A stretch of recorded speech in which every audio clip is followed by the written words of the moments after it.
నమస్కారం, ఈటీవీ భారత్ కు స్వాగతం. మీరు చూస్తున్నారు న్యూస్ టైం.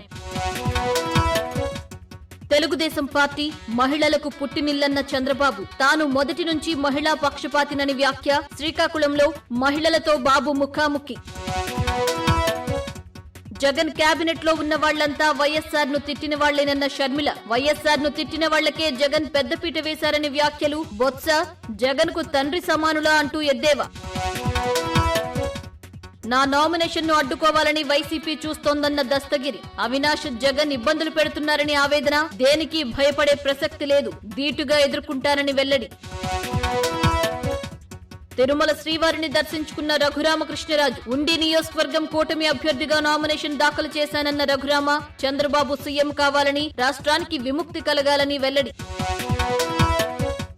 వాలంటీర్ల రాజీనామాల పిటిషన్ పై హైకోర్టులో విచారణ. ఎన్నికలయ్యే వరకు ఆమోదించకుండా ఆదేశించాలని పిటిషన్. 62,000 మంది రాజీనామా చేశారన్న ఈసీ న్యాయవాది. కూటమి ప్రభుత్వంతోనే రాష్ట్రంలో అభివృద్ధి. వైసీపీ ప్రభుత్వం అవినీతిలో కూరుకుపోయిందన్న రాజ్నాథ్ సింగ్. పోలవరం పూర్తికి వైసీపీ ఎలాంటి చర్యలు చేపట్టలేదని విమర్శ. తెలంగాణలో ఇంటర్ ఫలితాలు విడుదల. ప్రథమ సంవత్సరంలో 2,87,000 మంది ఉత్తీర్ణత. ఇంటర్ ద్వితీయ సంవత్సరంలో 3,22,000 మంది ఉత్తీర్ణత.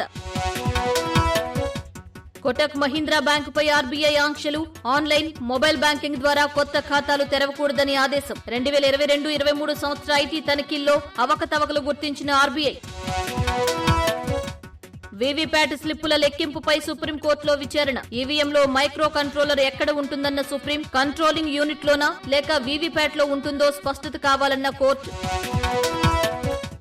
ప్రధాని మోదీ ప్రసంగంపై చర్యలకు ఉపక్రమించిన ఈసీ. విపక్షాల నిరసనలతో అప్రమత్తమైన ఈసీ ఫిర్యాదులను పరిశీలించే ప్రక్రియ ప్రారంభించినట్లు వెల్లడి. ఇవి ఇప్పటివరకున్న ప్రధానాంశాలు. మరిన్ని తాజా అప్డేట్స్ కోసం www.etvbharat.com వెబ్సైట్ ను సందర్శించండి.